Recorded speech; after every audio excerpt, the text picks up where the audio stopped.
এইভাবে ওরা হাত তোলার দলিল খুঁজে পায় না। মুনাফিকের কাছে 2 ওয়াক্ত সালাত সবচেয়ে কঠিন, একটা ফজরের সালাত আর একটা এশার সালাত। আল্লাহর কাছে যখন চাইবা হাতের তালুগুলার এরকম উপরের দিকে করে আল্লাহর কাছে যাও। বিশ্বনবী নিজে মসজিদে নববীতে কাউকে এই দায়িত্বটা দেয় নাই, নিজে মিম্বারে দাঁড়িয়ে দাঁড়িয়ে 10টি বছর খুতবা প্রদান করেছেন। সুবহানাল্লাহ পড়েন। এজন্য খতিব যারা আছেন তারা বিশ্বনবীর রেখে যাওয়া দায়িত্ব পালন করছে। এই জুমার খুতবা কন্ডাক্ট করা এটা কিন্তু আপনাদের কাঁধে অনেক বড় দায়িত্ব। এটাকে বলা হয় weekly assembly of Muslim community. আমাদের সাপ্তাহিক গ্যাদারিং, আমাদের প্রতি সপ্তাহে আমাদের মুসলমানদের জুমার দিনের চেয়ে বড় কোনো কার্নিভাল, কোনো ফেস্টিভ্যাল, কোনো উৎসব, কোনো আবাদতের প্রোগ্রাম কি আর হয়? সুবহানাল্লাহ কইবেন না? এবং এই প্রোগ্রামটা অন টাইম, এটার আগ পিস করা যায় না, অন টাইমেই পড়তে হবে। আবার এই প্রোগ্রাম কখনো বন্ধ হয় না। তাফসির মাহফিল বন্ধ হয়ে যায়, কথা বলেন। তাফসির মাহফিল শুনলে 144, জুমার নামাজে 144 হয়েছে কোন জেলায়? কথা বলেন। বাংলাদেশের 64 জেলার কোন জেলায় জুমার নামাজে 144 হয়? তাহলে এটা কত গুরুত্বপূর্ণ অনুষ্ঠান, কত গুরুত্বপূর্ণ প্রোগ্রাম। খতিব এজন্য খুব কনস্ট্রাকটিভ ওয়েতে, গঠনমূলক ভাবে নিজেদেরকে প্রিপেয়ার করতে হবে। আপনি কি বলবেন? খতিবের দায়িত্ব হচ্ছে ওই 7 দিনে, গত 7 দিনে সমাজে কি কি অসঙ্গতি ঘটেছে, ইনকনসিস্টেন্সি, এগুলো কোরআন সুন্নাহর আলোকে শ্রোতাদের কাছে তুলে ধরা। কি কি সমস্যা, ক্রাইসিস যাচ্ছে মুসলমানদের, আমার এলাকায়, আমার সমাজে কি কি সমস্যার ক্রাইসিস তৈরি হয়েছে, কোরআন সুন্নাহর আলোকে এগুলার সলিউশন দিয়ে আসা। বিশ্বনবী এটাই করতেন। এজন্য জুমার প্ল্যাটফর্মটা অনেক গুরুত্বপূর্ণ। আমাদেরকে তাফসির মাহফিল ধরে রাখতে হয়। কি করতে হয়? আমাদেরকে বলে হুজুর আপনার কিন্তু কাঁপাইতে হবে, আবার বলে আপনার জমাইতে হবে, আবার বলে আপনার ধরে রাখতে হবে। কি করতে হবে? কিন্তু জুমার নামাজ আলহামদুলিল্লাহ ধরে টরে রাখা লাগে না, কারণ খুতবার পরে নামাজ আছে না নাই, বসেই থাকবে। এই জুমার খুতবাটা এত গুরুত্বপূর্ণ এই কারণে জুমার নামাজে আওয়ামী লীগ আসে না? আওয়ামী লীগরা মনে যায় না জুমাতে, আসে। বিএনপি আসে না? তারপরে জাতীয় পার্টি আসে, তারপরে জামাত ইসলাম আসে, তাবলিগের ভাইরা আসে, পীর সাহেবের মুরিদরা আসে। হ্যাঁ, যত দল মত বাংলাদেশে হতে পারে সব দল মতের লোকেরা জুমার দিনে মসজিদের ভেতরে হাজির আছে না নাই? বিশ্বনবী মসজিদে নববীর মিম্বারে দাঁড়িয়ে খুতবা দিচ্ছেন। হঠাৎ বিশ্বনবীর কলিজার টুকরা, বিশ্বনবীর সুগন্ধি হাসান আর হুসাইন রাদিয়াল্লাহু তাআলা আনহুমা ঘর থেকে বের হয়ে সাহাবাদের কাতারের সামনে দিয়ে দৌড়াদৌড়ি শুরু করে দিয়েছে। আমরা অনেক সময় বাচ্চাদেরকে দৌড়াদৌড়ি করতে দেখলে রেগে যাই। আপনাদেরও এই সমস্যা? এগুলো করবেন না। বাচ্চাদেরকে মসজিদে আসতে দিবেন, ওরা একটু লাফালাফি, দুষ্টামি, চিল্লাচিল্লি করবে। আর ওরা চিল্লাচিল্লি করলেই ভাল লাগে, ঠিক কিনা? বাচ্চা লাফ না দিয়ে 80 বছরের বুড়া যদি লাফ দেয় ভাল লাগবে দেখতে? তো ওরাই তো লাফ দিবে, লাফালাফি করবে, চিৎকার চেঁচামেচি করবে। বাচ্চাদেরকে মসজিদে নিয়ে আসবেন। তুরস্কের অনেক মসজিদের মধ্যে ফেস্টুন দিয়ে লেখা থাকে, সালাত চলা অবস্থায় পেছনে যদি বাচ্চাদের কিচিমিচির চিৎকার আর চেঁচামেচির আওয়াজ শুনতে না পাও, তাহলে ভবিষ্যৎ প্রজন্ম নিয়ে তোমাদেরকে ভয়ে থাকতে হবে। পিছনে যদি জামাত চলাকালীন কোনো চিৎকার চেঁচামেচি আওয়াজ নাই, তার মানে বুঝতে হবে নেক্সট জেনারেশন এগুলো নামাজি হচ্ছে না। আর তারাবি চলাকালীন অবস্থায় পিছনে যদি চিৎকার চেঁচামেচি হই হল্লোর থাকে, তাহলে বোঝা যাবে আমার ছেলে মেয়ে, আমার নাতিপুতি সবগুলো নামাজি হচ্ছে। কথা বলেন। এজন্য বাচ্চারা চিৎকার চেঁচামেচি করলে খবরদার মসজিদ থেকে তাড়িয়ে দিবেন না, ওদেরকে ডেকে আনেন। যেতে যেতেই ওরা বুঝবে এটা ইবাদত গাহ, এখানে চিৎকার দেওয়া যায় না, এখানে দুষ্টুমি করা যায় না, এখানে আল্লাহর নাম জপতে হয়, এখানে সিজদায় পড়ে কাঁদতে হয়, ঠিক কি না? বিশ্বনবী মসজিদে নববীর মিম্বারে দাঁড়িয়ে জুমার খুতবা দিচ্ছেন। বিশ্বনবীর কলিজার টুকরা হাসান হুসাইন দুইজন মিলে কাতারের মাঝখানে দৌড়াদৌড়ি করছে।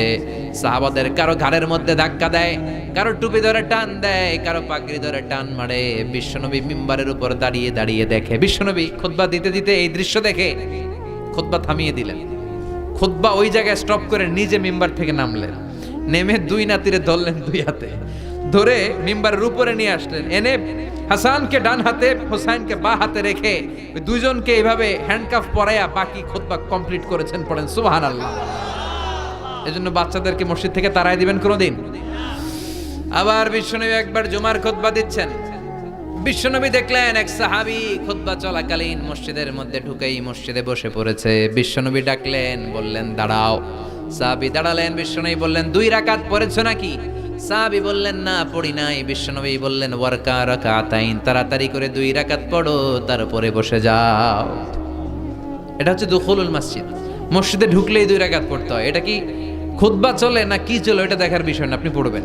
এটা হচ্ছে সবচেয়ে স্ট্রং মত। হ্যাঁ, হানাফি স্কুল অফ থটে আরেকটা মতকে প্রমোট করা হয়, সেটা হচ্ছে আপনি ঢুকেই পড়বেন কিন্তু খুতবা চলাকালীন পড়বেন না, কারণ খুতবাও ওয়াজিব। খুতবাও কি ওয়াজিব, আগে পরে করে এটা আপনি পড়ে নেবেন। এজন্য যেই মতটা আপনাদের কাছে শক্তিশালী লাগে আপনারা পালন করেন, কিন্তু কিলাকিলি করা যাবে না। আবার বিশ্বনবী মসজিদে নববীর মিম্বারের মধ্যে দাঁড়িয়ে খুতবা দিচ্ছেন।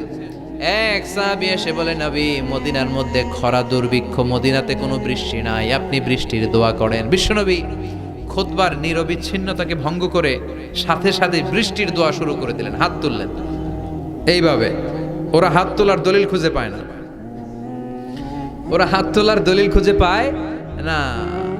ইজা সাআলতুমুল্লাহ, বিষ্ণু বলেছেন, ইজা সাআলতুমুল্লাহ ফাসআলুহু বিবুতুনি আকুফিকুম, আল্লাহর কাছে যখন চাইবা হাতের তালুগুলার এরকম উপরের দিকে করে আল্লাহর কাছে চাও। বিশ্বনবী আরাফাতের ময়দানে এরকম দোয়া করতে করতে করতে করতে হাত এত উপরে তুলেছেন, সাহাবারা বর্ণনা করছেন হাত্তা ইয়ারা বায়াদু ইবিতাইহি, বিশ্বনবী ইজার আর রেদার মাঝখান দিয়ে এখানে বগলের শুভ্রতা আমরা দেখতে পেয়েছি। চাদরের মাঝখান দিয়ে বিশ্বনবীর হাত এত উপরে উঠে গিয়েছে, বগলের মাঝখানে সাদা সাদা শুভ্রতা আমরা দেখতে পেয়েছি। সাহাবী বলেন, ইয়া রাসূলুল্লাহ, বৃষ্টি হয় না, একটু দোয়া করেন না। বৃষ্টি নাই, খরা দুর্ভিক্ষ। বিশ্বনবী খুতবা থামিয়ে দিয়ে হাত তুললেন, তুলতে তুলতে এইরকম তুললেন আর বললেন, আল্লাহুম্মা আসকিনা, আল্লাহুম্মা আসকিনা, আল্লাহুম্মা আসকিনা। এটা হচ্ছে বৃষ্টির দোয়া। বিশ্বনবী মেঘ দেখলেই পড়তেন, আল্লাহুম্মা সাইয়িবান নাফিআ, ও আল্লাহ তুমি কল্যাণকর বৃষ্টি দাও, কল্যাণকর মেঘ বর্ষণ করো। বিশ্বনবী পড়তেন, আল্লাহুম্মা আসকিনা গাইসান মুগীসান মাগীসান মারিআন মুরিআন নাফিআন গায়রা দাররিন আজিলান গায়রা আজিল।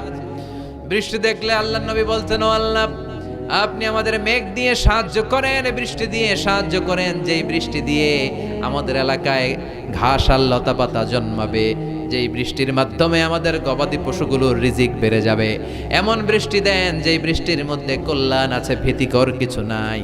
এরকম কল্যাণকর বৃষ্টি তাড়াতাড়ি দেন, দেরি কইরেন না। আজিলান গায়রা আজিল, আল্লাহ তাড়াতাড়ি দেন, দেরি করবেন না। এটা হচ্ছে বৃষ্টি আসার দোয়া। বিষ্ণুনবী দোয়া করতে লাগলেন।